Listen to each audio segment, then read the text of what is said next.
Keynote address देना मेरे लिए बहुत सम्मान की बात है, बहुत सम्मान की बात है।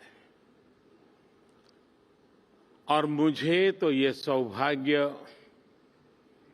दूसरी बार मिल रहा है। मैं हिज हाइनेस शेख मोहम्मद बिन राशिद जी का इस निमंत्रण और गर्मजोशी से भरे स्वागत के लिए बहुत बहुत आभारी हूं। मैं अपने brother his highness Sheikh Mohamed bin Zayed का भी आभार व्यक्त करता हूं। हाल के दिनों में मुझे उनसे कई बार मिलने का मौका मिला है। वो सिर्फ लीडर ऑफ विजन ही नहीं है, बल्कि लीडर ऑफ रिजॉल्व और लीडर ऑफ कमिटमेंट भी है।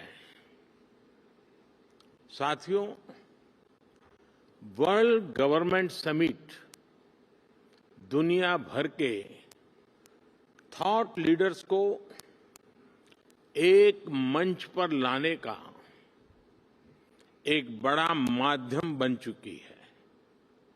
इसमें हिज हाइनेस शेख मोहम्मद बिन राशिद की विजनरी लीडरशिप उसका बहुत बड़ा रोल है। दुबई जिस प्रकार ग्लोबल इकोनॉमी, कॉमर्स और टेक्नोलॉजी का एपी सेंटर बन रहा है, ये बहुत बड़ी बात है। कोविड के दरमियान एक्सपो 2020 का आयोजन हो या फिर हाल में कोप 28 का आयोजन, ये दुबई स्टोरी के बेहतरीन उदाहरण है। मैं आपको इस समिट के लिए बधाई देता हूं, इसकी सफलता के लिए शुभकामनाएं देता हूं। साथियों, आज हम 21वीं सदी में हैं। एक तरफ दुनिया आधुनिकता की तरफ बढ़ रही है,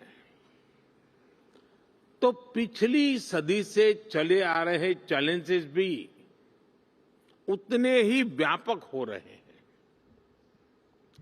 फूड सिक्योरिटी हो, हेल्थ सिक्योरिटी हो, वाटर सिक्योरिटी हो, एनर्जी सिक्योरिटी हो, एजुकेशन हो, समाज को इंक्लूसिव बनाना हो, हर सरकार अपने नागरिकों के प्रति अनेक दायित्वों से बंधी हुई है।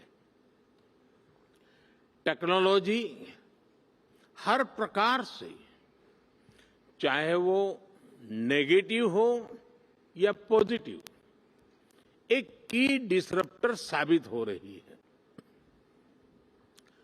टेररिज्म आए दिन एक नए स्वरूप के साथ मानवता के सामने नई चुनौती लेकर आ रहे हैं। क्लाइमेट से जुड़े चैलेंजेस भी समय के साथ और बड़े होते जा रहे हैं। एक तरफ डोमेस्टिक कंसर्न्स हैं, तो दूसरी तरफ इंटरनेशनल सिस्टम्स बिखरा हुआ नजर आता है। और इन सब के बीच हर सरकार के सामने अपनी प्रासंगिकता को बचाने का भी बहुत बड़ा चैलेंज है।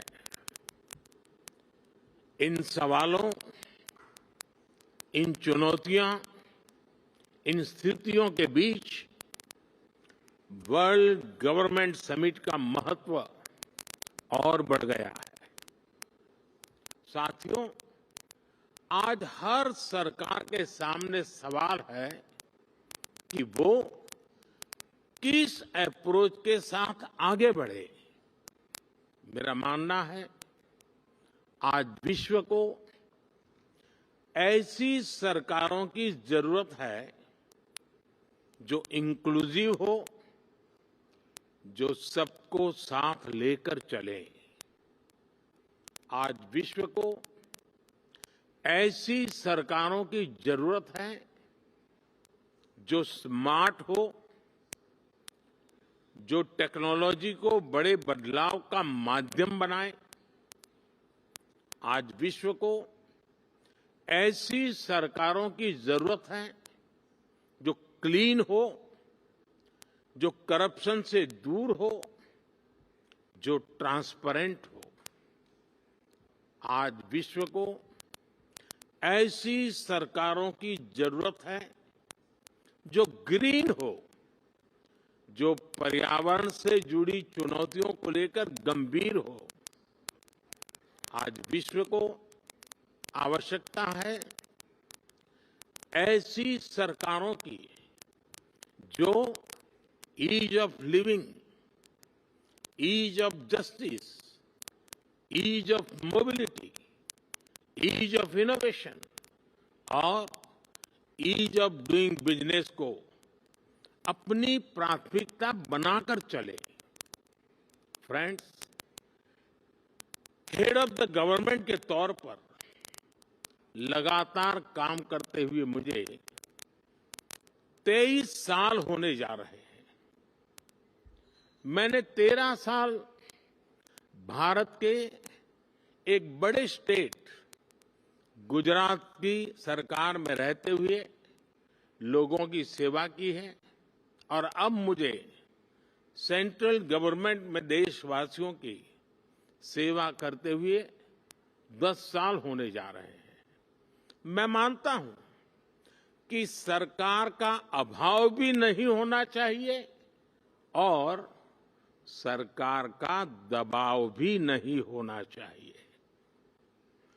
बल्कि मैं तो ये मानता हूं कि लोगों की जिंदगी में सरकार का दखल कम से कम हो, ये सुनिश्चित करना भी सरकार का ही काम है। हम अक्सर कई एक्सपर्ट्स को सुनते हैं कि कोविड के बाद दुनिया भर में सरकारों पर भरोसा कम हुआ है, लेकिन भारत में हमने एकदम विपरीत अनुभव देखा। बीते वर्षों में भारत सरकार पर देश के लोगों का भरोसा और मजबूत हुआ है। लोगों को हमारी सरकार के इंटेंट और कमिटमेंट दोनों पर पूरा भरोसा है। ये कैसे हुआ? क्योंकि हमने गवर्नेंस में जन भावनाओं को प्राथमिकता दी है। हम देशवासियों की जरूरत के प्रति संवेदनशील है। हमने लोगों की जरूरतों और लोगों के सपनों दोनों को पूरा करना पर ध्यान दिया है। इन 23 वर्षों में सरकार में मेरा सबसे बड़ा सिद्धांत रहा है मिनिमम गवर्नमेंट, मैक्सिमम गवर्नेंस। मैंने हमेशा ऐसा एनवायरनमेंट क्रिएट करने पर जोर दिया है जो नागरिकों में एंटरप्राइज और एनर्जी दोनों को और बढ़ाएं। हम टॉप डाउन और बॉटम अप अप्रोच के साथ साथ होल ऑफ सोसाइटी अप्रोच को लेकर भी चले हैं। हमने होलिस्टिक अप्रोच पर बल दिया, पीपल्स पार्टिसिपेशन को सर्वोच्च प्राथमिकता दी। हमने प्रयास किया कि कोई अभियान भले ही सरकार शुरू करे, लेकिन समय के साथ देश की जनता उसकी बागडोर खुद संभाल ले। जन भागीदारी का इसी सिद्धांत पर चलते हुए हमने भारत में अनेक बड़े ट्रांसफॉर्मेशन देखे हैं। हमारी सैनिटेशन ड्राइव हो, गर्ल एजुकेशन को बढ़ाने का अभियान हो, डिजिटल लिटरेसी हो, इनकी सफलता पीपल्स पार्टिसिपेशन से ही सुनिश्चित हुई है। साथियों, सोशल और फाइनेंशियल इंक्लूजन हमारी सरकार की प्राथमिकता रही है। हमने 50 करोड़ से ज्यादा ऐसे लोगों को बैंकिंग से जोड़ा जिनके पास बैंक अकाउंट नहीं था। हमने उनको जागरूक करने के लिए बड़ा अभियान चलाया। आज इसी का परिणाम है कि आज हम फिनटेक में, डिजिटल पेमेंट्स में बहुत आगे निकल गए हैं। हमने विमेन लेड डेवलपमेंट को बढ़ावा दिया है। हम भारतीय महिलाओं का आर्थिक, सामाजिक और राजनीतिक सशक्तिकरण कर रहे हैं। कानून बनाकर हमने भारत की महिलाओं को पार्लियामेंट में रिजर्वेशन भी दिया है। हम आज भारत के युवाओं के लिए नए अवसर बना रहे हैं, उसके स्किल डेवलपमेंट पर फोकस कर रहे हैं। बहुत कम समय में ही भारत दुनिया का तीसरा सबसे बड़ा स्टार्टअप इकोसिस्टम यानी स्टार्टअप इकोसिस्टम का इतना बड़ा जंप आज हम तीसरे नंबर पर पहुंच गए हैं। साथियों, सबका साथ, सबका विकास के मंत्र पर चलते हुए हम लास्ट माइल डिलीवरी और सैचुरेशन के अप्रोच पर बल दे रहे हैं। सैचुरेशन की अप्रोच यानी सरकार की योजनाओं के लाभ से कोई भी लाभार्थी छूटे नहीं, सरकार खुद उस तक पहुंचे। गवर्नेंस के इस मॉडल में भेदभाव और भ्रष्टाचार दोनों की ही गुंजाइश समाप्त हो जाती है। एक स्टडी के मुताबिक भारत ने पिछले 10 वर्षों में 250 मिलियन लोगों को गरीबी से बाहर निकाला है और उसके पीछे इस गवर्नेंस मॉडल की बड़ी भूमिका रही है।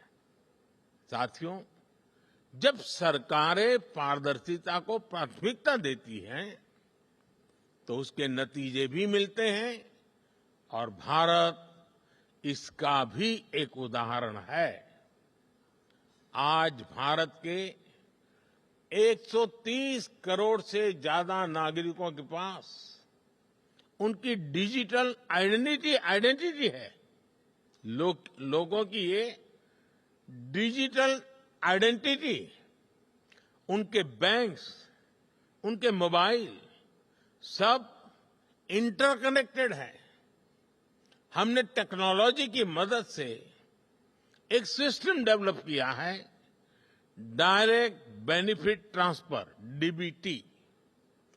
इस सिस्टम की मदद से हमने बीते 10 साल में $400 बिलियन से ज्यादा लोगों के बैंक खातों में सीधे ट्रांसफर किए हैं।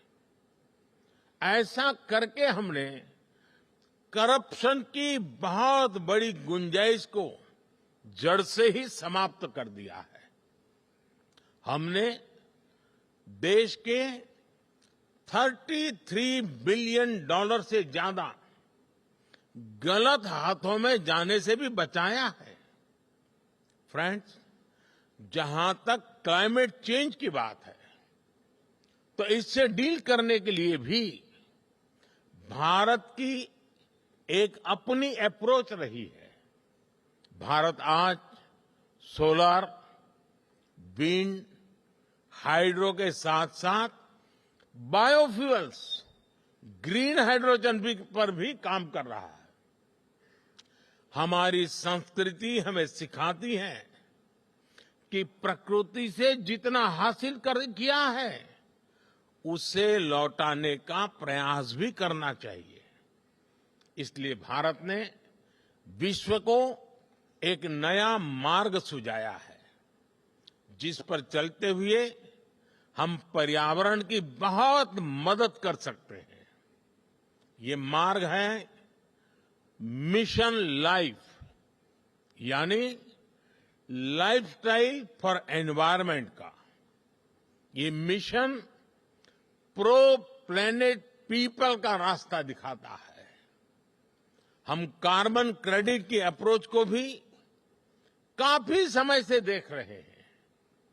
अब इससे आगे बढ़कर हमें ग्रीन क्रेडिट के बारे में सोचना चाहिए। इसकी चर्चा मैंने यहां दुबई में ही COP28 के दौरान बहुत विस्तार से की थी। साथियों, जब हम फ्यूचर की तरफ देखते हैं, तो हर सरकार के सामने आज अनेक प्रश्न हैं।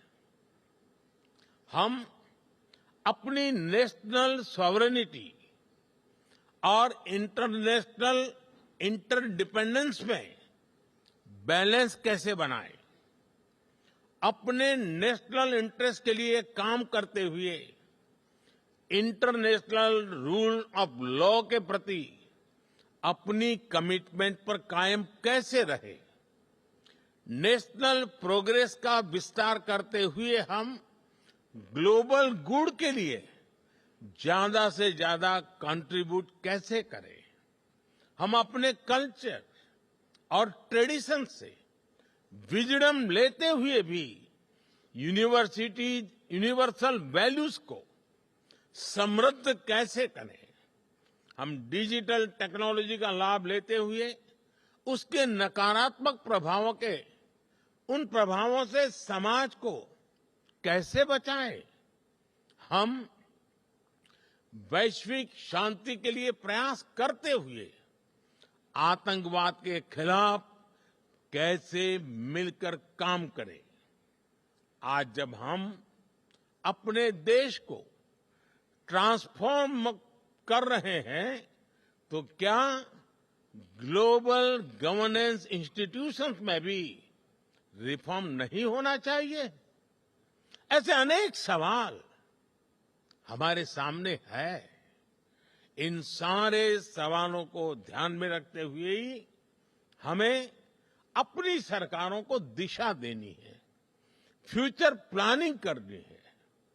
हमें मिलकर कोहेसिव, कोऑपरेटिव और कोलैबोरेटिव वर्ल्ड की वैल्यूज को प्रमोट करना होगा।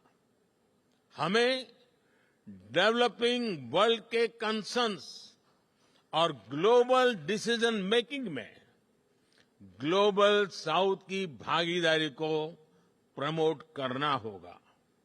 हमें ग्लोबल साउथ की आवाज सुननी होगी, उनकी प्राथमिकताओं को सामने लाना होगा।